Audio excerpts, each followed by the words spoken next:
Good afternoon, Hudson County View, live and uncut. And John R. Hyde is here to bring you the latest and greatest in Hudson County news. So, without further ado, on Monday, we saw U.S. Senator Bob Menendez at the Union City Post Office, where he took aim at President Donald Trump and his administration over changes that are going on with the U.S. Postal Service. So, there's been some development since then. So, we're going to tell you what happened Monday and more. We're also going to talk a little bit about what happened with the New Jersey Supreme Court, specifically what happened with the Civilian Complaint Review Board based out of Newark. So there was a mixed decision. It wasn't definitive to the Newark Fraternal Order Police or to the city of Newark, but the outcome has a lot of people upset. So for those of you that haven't had a chance to read up, we're going to clue you in on what happened there. We're also going to talk about the Suez water debacle in Jersey City, which impacted the early part of people's weekend last week. So we're going to certainly touch on that. And we're also going to have a conversation today about the Hoboken City Council meeting last night. And that was another long one, over 4.5 hours. But of course, the main topic there was about the $250 fine for face masks. You guys are probably well aware already that it did not pass, but we're going to give you the particulars and we're going to break everything down for you. We are also probably going to talk about a recycling contract in Jersey City worth $77.5 million over the next 5 years. And interestingly, the council approved that after approving an emergency agreement last month, and there was only one bid that entered in this particular service contract. So all that and more, but first we're going to take a quick break from one of our sponsors. Burns Brothers Memorials, Monuments, and Markers, 787 Tunley Avenue, Jersey City. Hudson County's only monument maker, serving all faiths and cemeteries. Design, studio, and large inventory on site. Cemetery inscriptions and custom orders welcome. Burns Brothers Memorials, Monuments, and Markers, 787 Tunley Avenue, just south of Secaucus Road. Craftsmanship that will last for all eternity. Burns Brothers, Jersey City, Albert H. Hopper, North Arlington. Visit us on the net. Consumer Carpets, 3408 Kennedy Boulevard in the Jersey City Heights, your one-stop store for residential and commercial floor treatments, carpeting, linoleum, tiles, laminates, hardwood floors, area rugs, remnants, all major brands, all in stock. Free estimates, same-day installation. Consumer Carpets, it's savings, selection, installation. Credit cards and debit cards accepted. Financing available. Consumer Carpets, price to fit your budget, installation to fit your schedule. On the net at consumercarpets.com. Consumer Carpets, Jersey City, 201-792-2712. The Jersey City Medical Center. You know it for its award-winning, life-saving ambulance service. It's also your health hub, with health and wellness locations staffed with certified professionals all through Hudson County. The Jersey City Medical Center, here to help you with your healthy, here when you need us the most. The Jersey City Medical Center. Visit us on the net to learn more. Jersey City Medical Center, Robert Wood Johnson, Barnabas Health Facility. Let's be healthy together. Hudson County View, live and uncut, John R. Highness. So as I just mentioned a couple minutes ago, we're going to talk about the New Jersey Senior Senator Bob Menendez taking aim at Donald Trump over the changes at the United States Postal Service. So he headed over to his home city of Union City on Monday morning, and he addressed about a dozen members of the media talking about these recent changes and what impact or impacts that they would have on the November 3rd general election, where, of course, President Trump will be taking on former Vice President Joe Biden. So with that in mind, let's take a look at what the senator had to say here. He said, if the administration continues down this path of defunding the Postal Service, our democracy and economy will suffer. Families, small businesses, and thousands of frontline postal workers will be put in harm's way. And it's not an exaggeration to say that innocent people will get hurt. You guys probably noticed, if you were able to watch the video, which streamed live on our Facebook page, he was joined by Hudson County Executive Tom DeCheese, Sheriff Frank Shalary, Assemblyman Raj Mukherjee, and New Jersey State Association of Letter Carriers President Richie O'Connell Jr.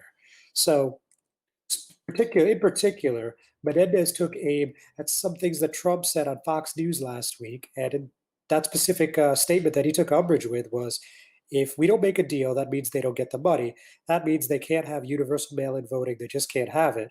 And that was something he was reading off a red and blue sign next to the podium. And again, those were President Trump's remarks to Fox News last week.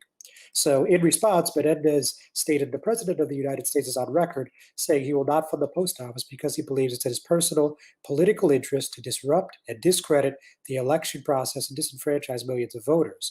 So before we show you the clip, I just wanted to point out that many of you that are following what's developing on the national level, Postmaster General Louis DeJoy, who many have identified as a close ally of President Trump, has suspended any changes to Postal Service to avoid any impact on election mail.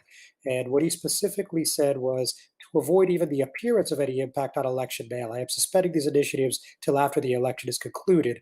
And some of those initiatives were, getting rid of overtime, getting rid of some mail sorting machinery and other tools that would help alleviate the load, and also many other things as well. So, with that, I just want to show you guys the clip, and then we're going to take another break from our sponsors. Senator Bob Menendez called a press conference at the post office in Union City to call on President Donald Trump to halt all actions limiting and hindering the U.S. Postal Service. Just the other day, when asked why he's blocking funding for the Postal Service, President Trump said, and I quote, "If we don't make a deal, that means they, the Postal Service, don't get the money. That means they can't have universal mail-in voting. They just can't have it. They just can't have it." The President of the United States is on record saying he will not fund the post office because he believes it in his personal political interest to disrupt and discredit the election process and disenfranchise millions of voters. We don't have to cheat to beat Donald Trump. All we're looking for is a level playing field. And Hudson County will lead the way in the state of New Jersey. So thank you for having me here today, Senator. And we are fully in support of all the measures that you're talking about. We are confident that there won't be any issues with the vote by mail. We just encourage you to get them in early as you receive them. If you're concerned, states are allowed for in-person drop-off at your county clerk or your local board of elections. Look online for your county and find where the drop-offs are. But again, we are confident that we will be fine with vote by mail. We appreciate the patience and support and continue confidence in the American people. Listen, you can go. People have been gone to with other people into voting machines. So the system always requires, at the end of the day, vigilance.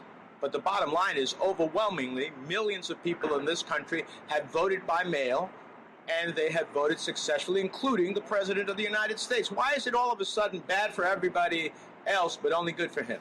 John Hudson with Hudson County View, the eye of the community. Good Friend Self Storage in North Bergen, New Jersey is a fully climate-controlled facility equipped with state-of-the-art security, packing supplies, a Refer a Friend program, and multiple loading docks convenient for commercial use. Located just off of Route 3 at 4301 Tunnelly Avenue, Route 1 and 9. Call 201-867-2444 or visit us on the web today. Good Friend Self Storage. Let us be your good friend. Newport, the luxury waterfront community on the Hudson River, offers the quality of life you deserve in 10 high-rise rental towers with amenities such as the on-site Newport Path subway, light rail and ferry service, Newport Town Square, 3 playgrounds, dog run, upscale restaurants, retail giants like Sears, JCPenney, Macy's, and Target. Morton Williams Supermarket is just outside your front door. A health and fitness club, spa, skating rink, and medical facilities are also on site. NewportNJ.com. Enjoy the New York skyline from Newport Town Square. Manhattan is just one path stop away or quick ride through the Holland Tunnel. Nursery and private elementary schools all on site. 12-screen movie theater at the Newport Center Mall. Want to visit Newport? Stay at the Westin or Marriott Hotel. Go to NewportNJ.com for details. Newport has luxurious towers, great restaurants, shopping, New York skyline views, schools, playgrounds, a marina and yacht club, gym, spa, fine wine, fine living. It's incredible. It's you. NewportNJ.com. Newport, live like you want. Hudson County View, live at Uncut, John Our Highness. So next, we're going to discuss the New Jersey Supreme Court, specifically their ruling, the Newark Civilian Complaint Review Board. Now, obviously, that's Newark, but this is something that has been discussed in Jersey City for many months, and this is obviously going to have implications there. And we got the local reactions, including the mayor, Ward E councilman, and a couple advocacy groups as well. So before we get to that, though, for those of you that may have missed it, which I imagine is probably not many, but for those of you that may have missed it, let's just talk about exactly what the court ruled. So the ruling, which was 65 pages, says, "We appreciate that Newark values having a civilian body participating in the oversight of the police function, but the legislator would have to act in order for the city to have the ability to confer subpoena power on its CCRB. We note that the council, of course, retains its own power to issue subpoenas to call a person before it and to obtain documents unless they are otherwise made confidential by law. The council may be motivated to exercise that power as the result of an oversight report from the CCRB about the performance of the IA, of course, Internal Affairs, function in Newark, viewed in its totality as the ordinance calls for." So this is something that has been passing through the courts for quite a few years now. The Newark City Council back in March 17, 2016, passed an ordinance that would approve the creation of a CCRB. However, the Newark Fraternal Order of Police, specifically Lodge Number 12, filed a complaint in Essex County Superior Court shortly thereafter. That went to the appellate court, and neither side has been happy with those outcomes, which led to the Supreme Court hearing. And finally, at the end of the day, the ruling essentially says this: that the CCRB will not be able to have subpoena power, nor will they be able to investigate something that is already an internal affairs probe by the local PD. However, they do have the ability to convene hearings and to introduce any findings or disciplinary recommendations to the public safety director. So, look, without the subpoena power, a lot of people are saying that this is a waste of time, saying that they're disappointed, and so on and so forth. So let's just get into some of the reactions. So I had a chance to speak with Mayor Stephen Fulop yesterday, and let's check that out. So he said, "I'm disappointed with the state Supreme Court decision, as ultimately we think there should always be a healthy check and balance between law enforcement and civilians. The next step is for Governor Phil Murphy and the state legislature to formally change the laws and allow a review board so that this decision is not left to the courts."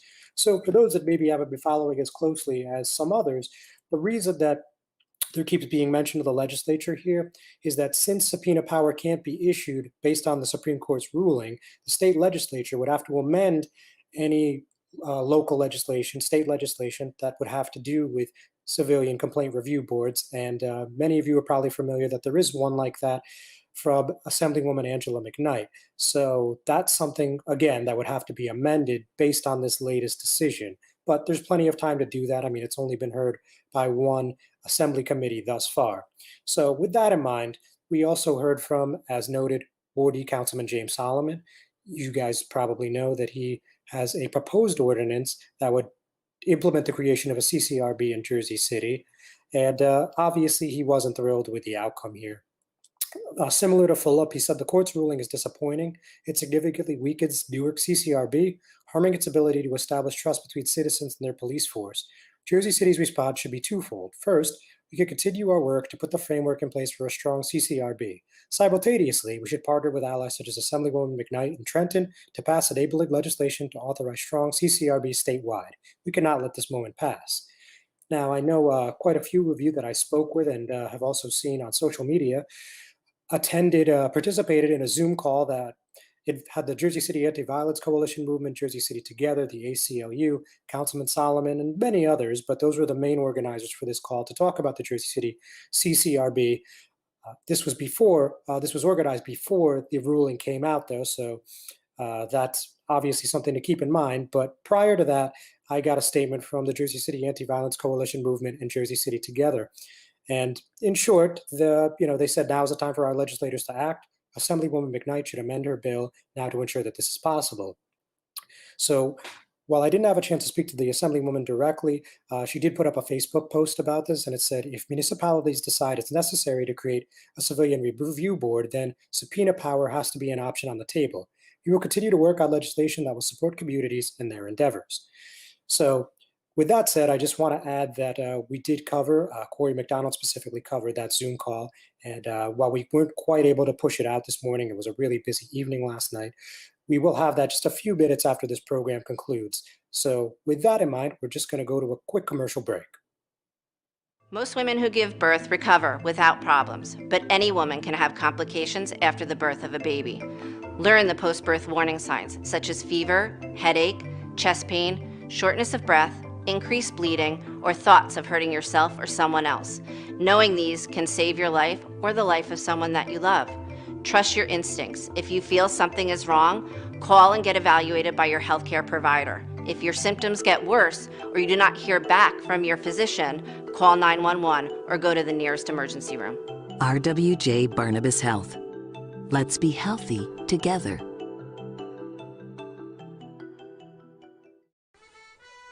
Pinto Properties, Jersey City. Shaping the workplace with state-of-the-art office spaces that address your company desires.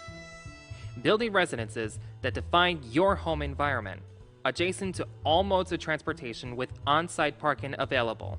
The right address, the right lease. Call 201-521-9000 or visit online at panapintoproperties.com. Panapinto Properties, building Jersey City for everyone. Hudson County View, live at Uncut, John R. Highness. So something that's been in the news for a couple weeks now from the Mile Square City was they were considering, they being the city council, a $250 fine in the event that people were not social distancing and were not wearing face masks outdoors. Well, after a lot of media coverage that included several TV stations and, of course, HCV, among many others, the council ultimately decided against by a vote of 6-3. So that's not really overwhelmingly surprising if you're following Hoboken in any capacity, really. But I think what was a little bit surprising for some people was some of these reactions from the public were really very angry, as I noted in the headline there. And I think that's putting it mildly. Some people were, flat out outraged. And we're going to show you a clip of one of those speakers. But before we get to that, I just wanted to give you a little more color here. So the first speaker of the evening, Rochelle Flynn, said, "How dare you, our representatives, elected to act on our collective behalf, fine us for any reason, let alone for exercising a human right to breathe fresh air. I realize there are people in our community advocating for this, tattling on their neighbors for breaking the rules. Some would have turned in Anne Frank given the opportunity, but I choose to believe that most grown-ups are capable of living around others whom they have no control." So while that may seem a little spicy, if you will, that was actually one of the more respectful and calmer speakers of the evening in terms of folks that were totally 110% against this. So when we were looking at the discussion towards the end, when the council was getting ready to vote, this was already near 11 o'clock and actually exceeded 11 o'clock by the time the vote was taken. I just wanted to point out that Fifth Ward Councilman Phil Cohen, the primary sponsor, despite that public outcry, was still urging his colleagues to vote yes. He said Governor Murphy has been guided by the best science, the best scientists, and he's done a great job guiding us as a state. At this point, it's in this body's hands. Are we going to act to protect folks? And he also suggested the possibility of lowering the fine, amending the ordinance to lower the fine, or even recommending community service in the event that his colleagues thought that would be a better alternative. However, upon questioning from the council, which included First Ward Councilman Mike DeFusco to some extent, we heard from Third Ward Councilman Michael Russo, Fourth Ward Councilman Ruben Ramos. We eventually heard from Corporation Counsel Brian Aloya and Acting Business Administrator Jason Freeman that said the task force would be a pretty full body. I mean, it would have Class 2 special police officers, the fire department, environmental services, human services, and the recreation department, the zoning officers, and the parking utility. So with all that in mind, and also considering that the police department would have to confer with the Hudson County Prosecutor's Office to issue fines, it just seemed like the council felt that this was, as a whole anyway, felt that this was too convoluted and it just didn't make a lot of sense. So with all that, I think now is as good a time as ever to show you the clip, and then we're going to take another short break. Yeah, I want you guys to pay close attention.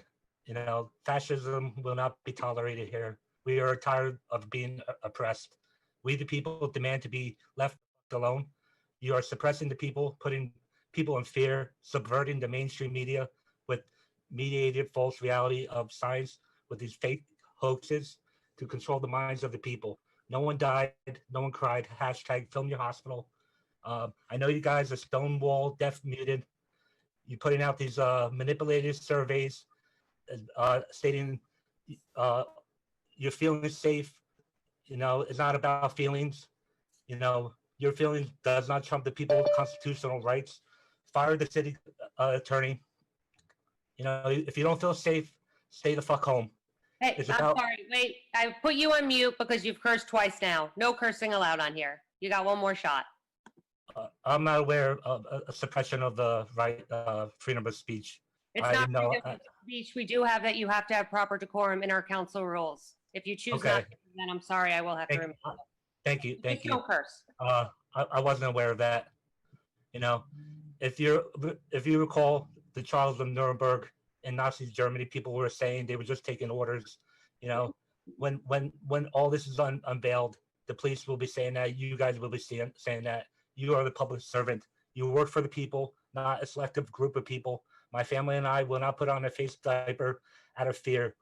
I will, if I have to, I will accept every $250 threat of coercion and put a fear. You've been terrorizing our children with fake school shootings, drills that is required in schools, unconstitutional orders that doesn't hold up. Mankind could put up all this bull. I can't curse. No. I don't know if it's a curse word. Putting my children in fear, detrimental to my children's health, along with wearing masks. Leave us alone, Karens. Stop controlling us. Rama Jewelers, located in the Lyndhurst Shopping Center at 413 Valley Brook Avenue, Lyndhurst. Come for all your jeweler needs at Rama Jewelers, where you will find a fine selection of necklaces, earrings, rings, and bracelets. Choose from one of our complete sets, our many signature items, or find the perfect engagement ring. Come on down. That's Rama Jewelers at 413 Valley Brook Ave, Lyndhurst. Call 201-939-5784 or visit us online today. You know those times when you need to see the doctor, but you just can't get to the doctor? So where do you go? Go to the App Store, download the Telemed app from RWJ Barnabas Health, and you see the doctor right away. From any mobile device, whenever you want, wherever you are.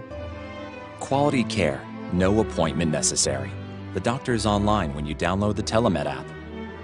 Don't you feel better already? RWJ Barnabas Health. Let's be healthy together. Hudson County View, live and uncut, John R. Highness.